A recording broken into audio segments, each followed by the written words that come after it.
And I find that in life, um, many folks go through life and feel like it's their task in life to identify their answers. I'm to find their Yeah. answers, so to speak, right? So now I know how to think about this and that, what a relationship is, what my politics are, what my, whatever it is, religious beliefs, any of it.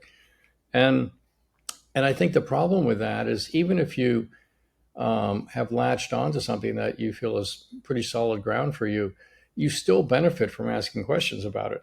Like, is this the best way for us to do our politics? Is this the most spiritual Yeah. path that we can be on? Is this how we bring, love into the world as much as possible? So I think even if you're listening to this, and even if you're feeling like, well, yeah, I've pretty much found my answers, I would challenge you to start maybe not questioning the answer, but questioning how's that answer, how can we do better with that answer? How do we apply it better? How do we make more impact with it? How do we have a, you know, more love creating joy kind of mentality around it, right? So, Yeah. so that's interesting. So, Yeah, actually, I have this quote written down actually right beside me, open to this page here from Albert Einstein, where he says, "The important thing is not to stop questioning. Curiosity has its own reasons for existing." that's right. And I think that when you align with your curiosity, it just, your brain gets flooded with all these positive neurochemicals, and, it just makes us feel great. It helps us to improve our attention. It can connect us more with other people. And, when you listen to the answers to the questions, you deepen those connections. And, the thing that I find, missing in a lot of conversations is really the process. Okay. So we're talking about, let's say, questioning we know is good.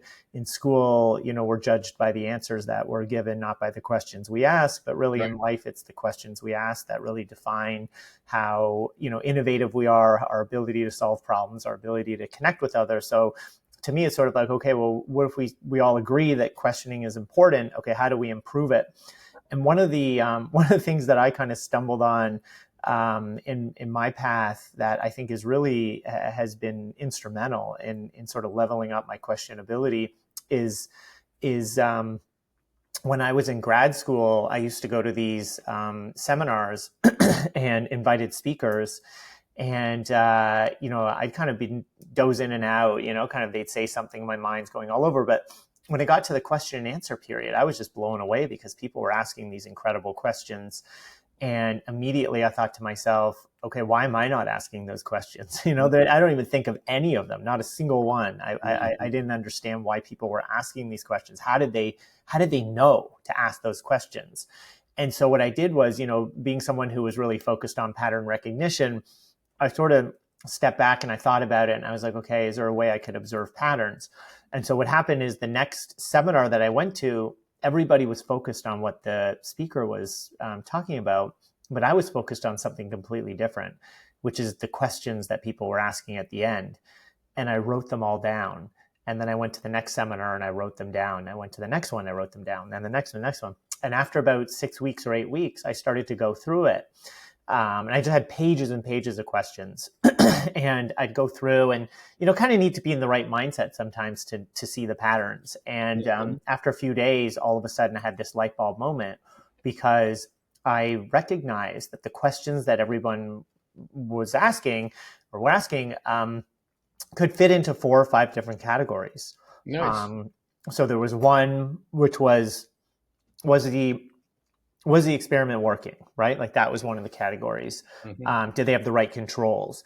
Another was, did this speaker overstate their conclusions? Did the data actually support what they were concluding? Mm-hmm. A lot of the time, unfortunately, it doesn't. Right. And another one was, are the results important? So if they're developing a diagnostic for blood, Right. and they did all of their experiments in saltwater saline and not the complex system of blood with all the proteins and cells, the results are not yet important, even if though they may look fantastic. Right. A lot of things fail when you go from a simple system like saltwater to blood. Right. And there were a few other categories, statistics and things. But as soon as I kind of saw the rationale behind the questions, Mm-hmm. the next seminar I went to, all those questions were coming to me because I knew where to focus my attention. And it really leveled up my question asking ability. And it's something that I think everybody can do is like, if you just wake up and say, okay, today I'm going to observe or show interest or focus my attention on questions that people ask around me, and I'm going to write them down and just look at them later on. I guarantee that when you engage in that process, you will improve your question asking ability because you're focusing the power of your attention on it, and you're thinking about it. Mm-hmm.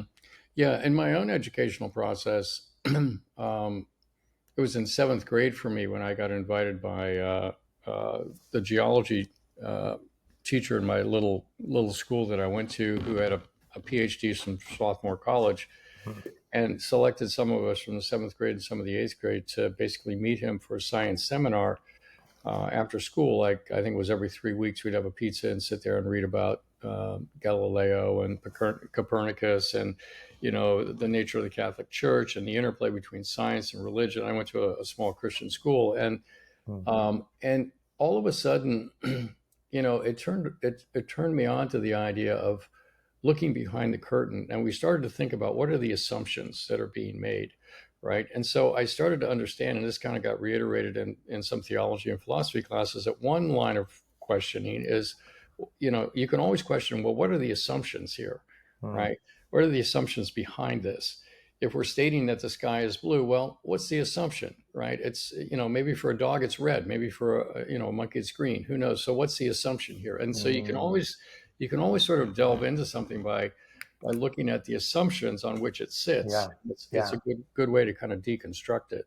Yeah, I know. I love that. And it's so true because, I think that we as humans, we tend to draw these solid lines around everything, and put things in boxes. But really, when you step back and look at it, everything's dotted lines, like it's sort of like our perception, when you think about matter and, that we're made up of cells, and those cells are made up of molecules, and the molecules are made up of atoms.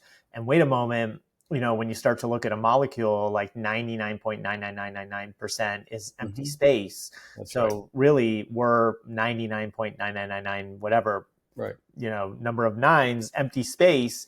And so it doesn't look that way, it doesn't feel that way, but it is that way. And so nothing really is as it appears. That's right. And I think that it's a good lesson for us to sort of be mindful of as we go about our lives, because there's always another frame of reference. There's always another valid opinion. There's another way of looking at things. That's right. Yeah. And I think that's another great point. We tend to be very sort of human centric. We tend to anthropomorphize everything, right? And then we tend to be very egocentric. So when we're asking questions, it's kind of we're making the assumption that, oh yes, we what we're thinking here is actually true, or what we're seeing here is actually truth, right? And so we're comparing it to that. So, but if you understand that we're just a sensor in a universe of things that we can't even perceive, right? We have a very limited perception of what is. Then it's like, oh, okay, well, maybe there are things beyond this. And now you really start to delve into, okay, what is the nature of reality? What's the nature of the universe and things like that? And how do I connect to a bigger sense of what's here than what I can actually simply process with my eyes and my ears and kind of understand with my logical brain? Maybe there's another side of myself, right? So yeah, these are really interesting things, I think. So